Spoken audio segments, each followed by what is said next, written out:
New Orleans, home to jazz music, Mardi Gras, and Bourbon Street. And in just a few hours, the state could find the solution to Kansas City's struggling schools.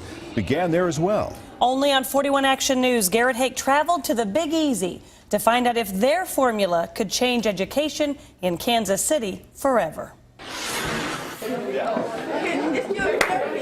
So everybody's eyes and ears need to be right here. Mizzou grad Andrew Stewart. All right, everybody go ahead and flip open their copy of the text. Commands a class of 25 8th grade students. Okay, so then that's the detail we want. Remember, Teaching from a curriculum he designed himself. At the top of this paper, you've got a little space up here. At a school he helped launch. You guys can set the text out of the way. Just 3.5 years ago. We've gone from being a failing school when we took over to now being rated by the school as a B school, which is a tremendous amount of growth in a very short amount of time. So adversity is a noun. Adversity is just when people go through adversity. It means a hard time or something difficult. Stewart teaches at Dibert Community School, a charter K-8 school that could become a model for Kansas City public schools. Make sure to highlight what did you notice, what seemed important. Part of a redesign of the urban school district 800 miles away in New Orleans.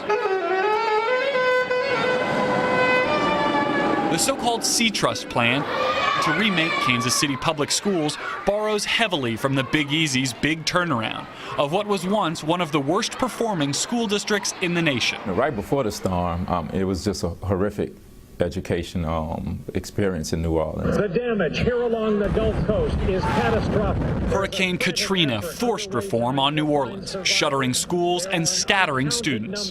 The storm was seen by everyone practically as a way to kind of rethink what we do. So that there is explanation here. It's not just like a one sentence. A state-run recovery school district took over most of New Orleans schools and gave educators and charter operators control and accountability. Serve kids better and grow. Fail and get shut down. Every other decision, from hiring teachers to designing the curriculum and the money that make them reality, goes to the school. Before the storm, roughly 75% of New Orleans students were in failing schools.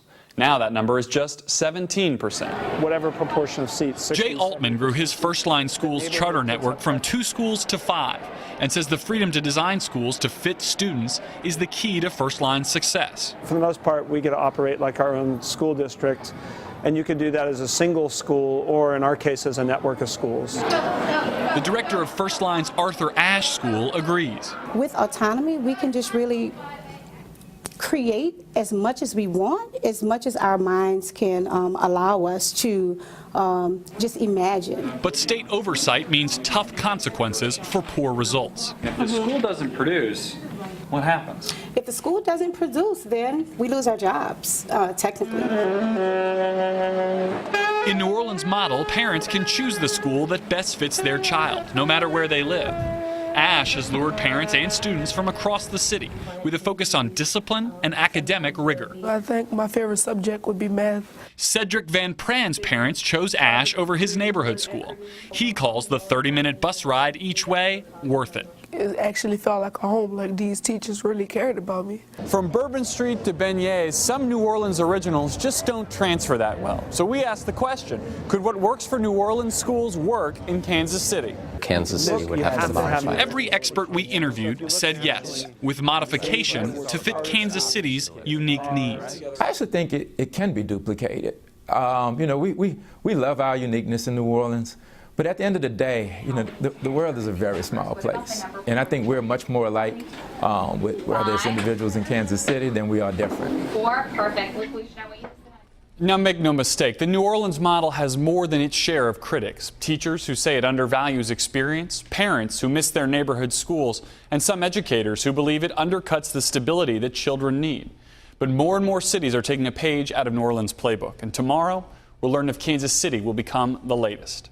Reporting live, Garrett Haake, 41 Action News.